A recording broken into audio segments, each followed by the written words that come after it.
তাহলে আরবি কোরআন নিয়ে এই জাতির চুলকানি না, চুলকানি হলো এর মর্ম নিয়ে, এর শিক্ষা নিয়ে। এজন্য রমজানে 30 পারা কোরআন তারাবির মধ্যে পড়ে দিল।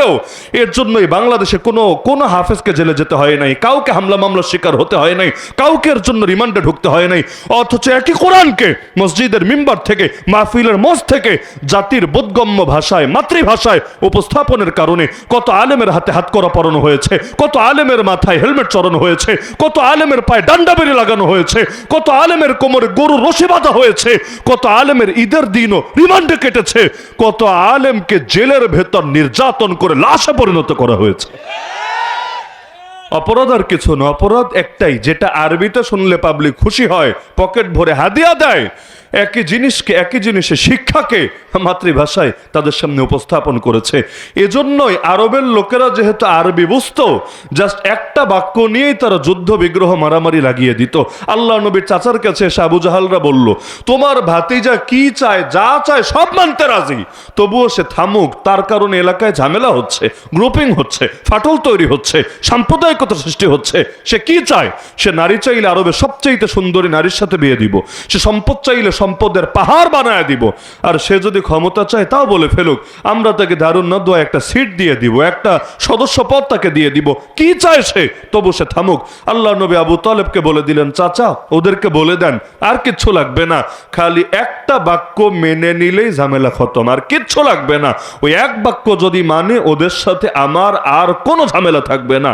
আবু জাহাল লাফায় উঠলো। কি বলল সেটা আজও সিরাতের কিতাবে লেখা আছে। সে বলে উঠলো, নাম ও আবিকা আশরা, আরে মোহাম্মদ তোর বাপের কসম খায়া বললাম, আল্লাহর কসমও না, তোর বাপের কসম খেয়ে বললাম, বাক্য একটা না, বাক্য 10টা বলবো।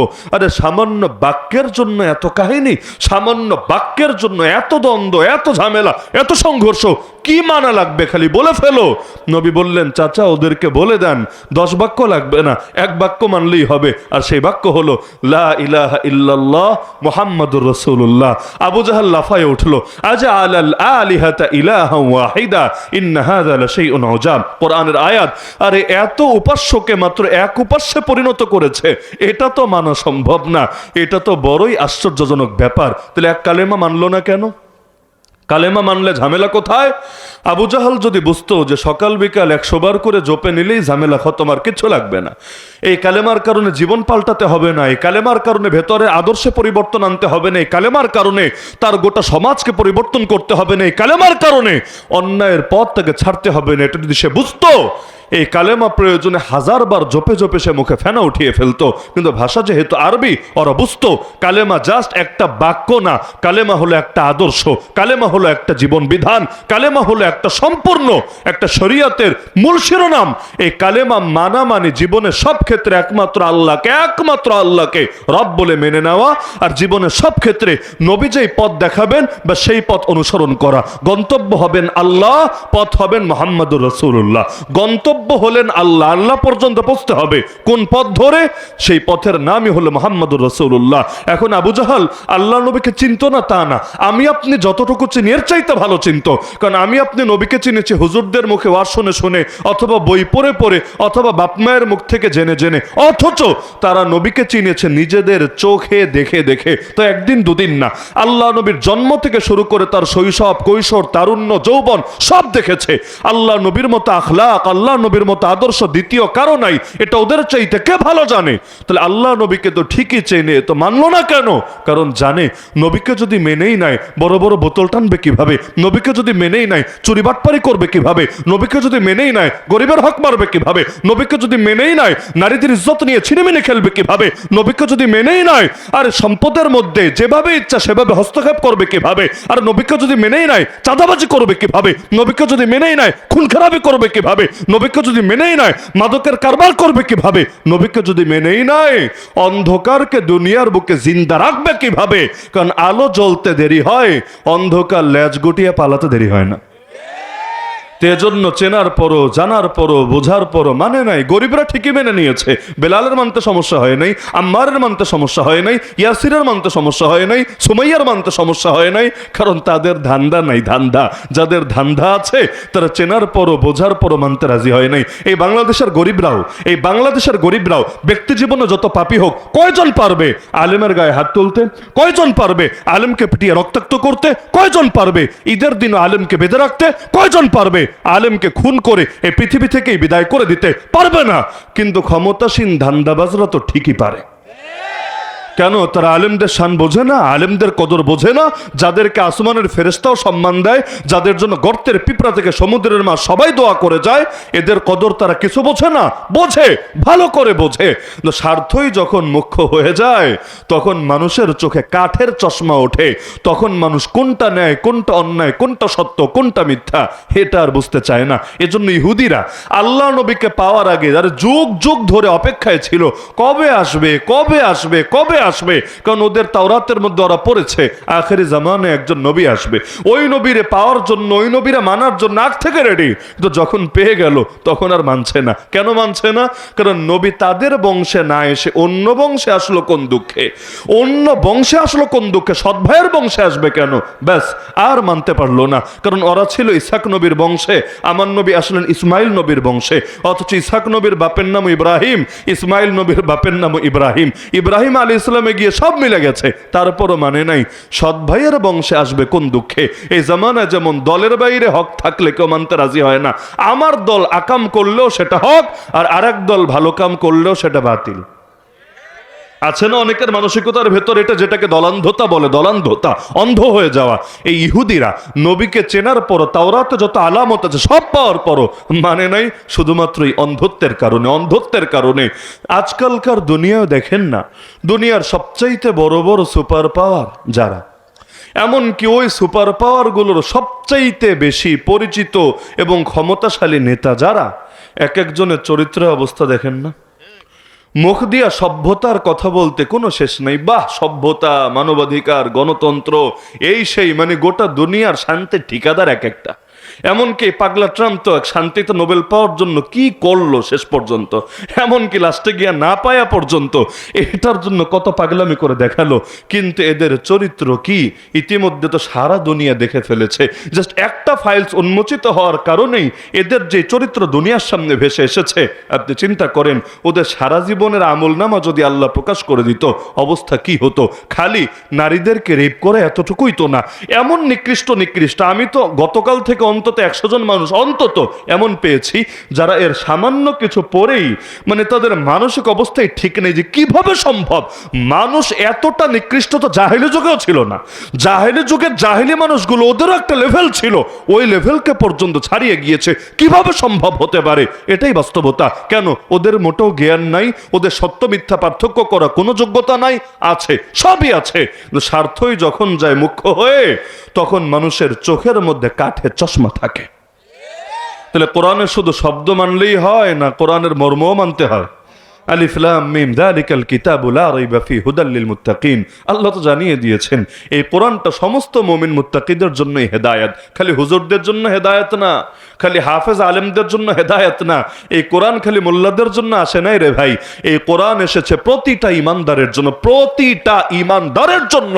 যারাই অদৃশ্যে ইমান রাখে, আল্লাহ বলে দিলেন এই কোরআন তাদের প্রত্যেকের জন্য গাইডলাইন, প্রত্যেকের জন্য জীবন বিধান, প্রত্যেকের জন্য হেদায়েত। এজন্য কিয়ামতের দিন কোরআন প্রত্যেকের ব্যাপারে মুখ খুলবে, হয়তো পক্ষে বলবে, না হলে বিপক্ষে বলবে, হয়তো পক্ষে প্রমাণ হবে, না হলে বিপক্ষে সাক্ষী হবে। আল কোরআন হুজ্জাতুন লাকা ওয়া আলাইকা।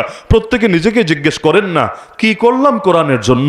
যা কিছু করেছি সারা জীবন জুড়ে, কোরআন কি আদৌ আমার পক্ষে কথা বলবে আল্লাহর কাছে, নাকি আমার বিরুদ্ধে বিচার দায়ের করবে আল্লাহর কাছে? যদি বিচার দিয়েই বসে, কোরআনের বিচার কিন্তু আল্লাহ ফিরায় দিবে না, আপনাকে ঠিকই আমার আল্লাহ জাহান্নামের মধ্যে নিক্ষেপ করে ছাড়বে। রেহাল চিনেন আপনারা? রেহাল, যে রেহালের উপর কোরআন রাখে, রেহাল বানায় কি দিয়ে? কাঠ দিয়ে। ইদানিং কিছু প্লাস্টিকেরও পাওয়া যায়, বোঝার স্বার্থে কাঠেরটাই ধরি। কাঠের রেহাল। কাঠ দিয়ে শুধুমাত্র রেহাল হয় তা না, কাঠ দিয়ে বহু কিছুই হয়। কাঠ দিয়ে সোফা হয়, খাট হয়, জুতার বাক্স হয়, টেবিল হয়, এই যে আমি পা রেখে বসে আছি যেই মঞ্চের উপরে, এটাও তো কাঠ দিয়ে হয়েছে, বহুত কিছুই হয়। এমনও হতে পারে একই গাছের কাঠ এক অংশ দিয়ে, একদম ক্ষুদ্র একটা অংশ দিয়ে রেহাল হয়েছে, রেহাল হতে আর কদ্দুর কাঠই লাগে, বাকিটা দিয়ে এই আলমারি, খাট, জুতার বাক্স, এই সেই সব হয়েছে। রেহাল ছাড়া বাকি কাঠের অবস্থাগুলো আপনি দেখেন না। চিরকাল মানুষ জুতার বাক্সে জুতা রাখে, কোনোদিন খারাপ লাগে না। খাটের উপর পা রেখে শুয়ে থাকে, কোনোদিন ভেতরে কষ্ট লাগে না। মঞ্চের উপর সারাদিন পা উঠায় বসে থাকলেও, লাফালাফি করলো, ভেতরে কোনো আফসোস জাগবে না। অপরদিকে রেহাল, সেখানে জুতা রাখা তো দূরের কথা, নাউজুবিল্লাহ, হাঁটতে গিয়ে নিজের অজান্তে, মনে করেন কারেন্ট ছিল না, কেউ কোরআন শরীফ পড়ে কোরআন শরীফ উঠিয়েছে, রেহালটা উঠায় নেই, রেহাল রাখা ছিল, হাঁটতে গিয়ে আপনার অজান্তে অনিচ্ছায় পা লেগে গেছে। এখানে কোন মানুষটা আছেন যার ভেতরে ভয় লাগবে না? এটার জন্য আলাদা আতঙ্ক তৈরি হবে না? আপনি আল্লাহর কাছে মাফ চাইতে শুরু করবেন না, আল্লাহ আমার অনিচ্ছাকৃত বেয়াদবিকে তুমি মাফ করো। আল্লাহ ইচ্ছা কইরা আমি বেয়াদবি করি না, আমি দেখি নাই, আমার অনিচ্ছায় ভুলটা হয়ে গেছে, তুমি মাফ করো, এটাই তো করবেন সকলে। এমনকি অনেকে হয়তো বুকে লাগাবে, মুখে লাগাবে, চোখ থেকে পানি ঝরতে থাকবে, আয় আল্লাহ কি করে ফেললাম আমি আমার অজান্তে, আয় আল্লাহ তুমি মাফ করো। এবার আমাকে বলেন, এছাড়া দ্বিতীয় কোনো জবাব তো নাই। রেহালের গায়ে কিন্তু কোনো আয়াত লেখা থাকে না, কোনো লেখে রেহালের গায়ে আয়াত লেখা যদিও থাকে, অক্ষর লেখা থাকে না, কিন্তু রেহালটাকে তো তৈরি করা হয়েছে তার সিনায় কোরআনকে ধারণ করার জন্য। সে তার বুকটাকে মেলে দিবে, তার উপরে কোরআন রাখা হবে। তো সারাদিন রাখা হয় এমন, সারাদিন রাখা হয় এমনও না। ওই মানুষ যখন পড়বে, হয়তো সপ্তাহে একদিন, মাসে একদিনও পড়তে পারবে, ওই সামান্য সময় তার সিনের উপর কোরআন রাখা হবে। এজন্য সামান্য একটা কাঠের টুকরা, সামান্য একটা জলবস্তু, সে গেল কি পরিমাণ দামি হয়ে। চিন্তা করেন, এক কোরআনের সংস্পর্শে এসে একটা কাঠের টুকরা, যে দেখে না, যে শোনে না, যে বোঝে না, যে নিজে পড়তে জানে না, সে এত দামি হয়ে গেল জাস্ট কোরআনের বাহ্যিক সংস্পর্শে এসে। তাহলে আমি আপনি যদি কোরআনকে ধারণ করতে পারি সিনার ভেতরে, কোরআনকে বাস্তবায়ন করতে পারি জীবনের ভেতরে, কোরআন দিয়ে রঙিন করে তুলতে পারি সমাজকে, আমার আল্লাহর দৃষ্টিতে কি পরিমাণ দাম বাড়বে আমাদের এক একজনের চিন্তা করতে পারে? এই যে আমরা এখানে বসে আছি, কারো গায়ে বাতি লাগানো নাই, কিন্তু প্রত্যেককে আলোকিত দেখা যাচ্ছে। আমার কারো চেহারা বুঝতে কষ্ট হচ্ছে না, এবং আপনাদের আশা করি আমাকে দেখতে কষ্ট হচ্ছে না। আমাদের কারো গায়ে বাতি নাই, তারপর আলোয় আলোকিত হলাম কিভাবে? জবাব সিম্পল, যদিও আমাদের গায়ে আলো নাই, কিন্তু আলো আছে যেখানে আমরা চলে এসেছি তার পরশে, তার নিকটে। এখান থেকে যদি দূরে চলে যান, তখন কিন্তু এই আলোটা আপনার উপর থাকবে না। এমনকি বেশি দূরে চলে গেলে আবার অন্ধকারে আপনি হারিয়ে যাবেন। আপনাকে চিনতে চাইলে আমার ফ্ল্যাশ জ্বালাতে হবে, লাইট মারতে হবে, অথবা আওয়াজ দিতে হবে, কে রে তুই কে, গলা দিয়ে আওয়াজ দে। এরপর আওয়াজ শুনে আমার বোঝার চেষ্টা করতে হবে মানুষটাকে। তাহলে দেখা যাচ্ছে আলোর যত কাছাকাছি থাকে, মানুষও সেই আলোয় তত আলোকিত হতে থাকে। ইসলামের চাইতে বড় আলো কি আছে? কোরআনের চাইতে বড় আলো কি আছে? দ্বীনের শরীয়তের চাইতে বড় আলো কি আছে? এই আলোর পরশে যে আসবে, এই আলোর কাছাকাছি যে আসবে, আল্লাহ তাকেও এই আলোয় তত বেশি আলোকিত বানাতে থাকবে। এই যে রমজান মাস সামনে আসছে, রমজান মাসের এত দাম হলো কিভাবে? কারি সাহেব কিন্তু এয়ারটি তেলাওয়াত করেছেন, শাহরুর রমাদান আল্লাযী উনজিলা ফীহিল কুরআন। রমজান হলো সেই মাস যেই মাসে পুরো কোরআনকে নাযিল করা হয়েছে। এক দুই আয়াত না, একদম পুরো 30 পারা কোরআনকে নাযিল করা হয়েছে। তাহলে রমজানের দাম কোরআনের কারণে। বাকি মাস আছে, বহু মাসই আছে, কিন্তু বাকি 11 মাসের চাইতে রমজান এত বেশি শ্রেষ্ঠ হলো। অন্যতম কারণ, একমাত্র কারণ না, আরো কারণ আছে, কিন্তু অন্যতম কারণ আল্লাহ বলে দিলেন এই মাসের সঙ্গে কোরআনের সম্পর্ক আছে, যার কারণে আমার রাসূল সাল্লাল্লাহু আলাইহি ওয়াসাল্লাম প্রতি রমজানে পুরো কোরআনের দাওয়াত করতেন। তিনি জিবরিল আমিনকে পড়ে শোনাতেন, আবার জিবরিল আমিনও তারে পড়ে শোনাতেন। এমনকি বিদায়ের বছর একবার না একাধিকবার জিবরিল আমিনের সঙ্গে এভাবে কোরআন দাওয়াত করেছেন। এমনকি রমজান মাসে এই যে নামাজের মধ্যে খতম করার কি পরিমাণ বৈশিষ্ট্য এবং কি পরিমাণ মর্যাদা আল্লাহ তাআলা ভেতর রেখে দিয়েছেন। এমনকি পুরো রমজানের ভেতর একটা রাতের দাম কিন্তু সবচেয়ে বেশি। কোনটা বলতে পারবেন? সবাই জানেন লাইলাতুল কদর বা শবে কদর। এই শবে কদরের দামও কেন বেশি? আল্লাহ বলে দিয়েছেন ইন্না আনজালনাহু ফি লাইলাতুল কদর, নিশ্চয়ই আমি পুরো কোরআনটাকে নাযিল করেছি কদরের রাত্রিতে। মানে বাকি 29 রাত লাগে নাই, পুরো রমজানের সবগুলো দিন রাত লাগে নাই, পুরো 30 পারা কোরআনকে মাত্র একটা রাতের মধ্যে আমি নামিয়েছি। বলবেন কেন? কোরআন না নামলো 23 বছর ধরে? না, কোরআন নাজিল হওয়ার দুইটা ধাপ আছে। এক ধাপে পুরো কোরআন নেমেছে একসাথে, এরপর সেখান থেকে ধীরে ধীরে ধীরে একটু একটু করে নেমেছে 23টা বছর ধরে। কোরআন পুরো 30 পারা কোরআন লাইলাতুল কদরে লৌহে মাহফুজ থেকে দুনিয়ার নিকটবর্তী আসমানে আমার আল্লাহ একসঙ্গে নামিয়েছে।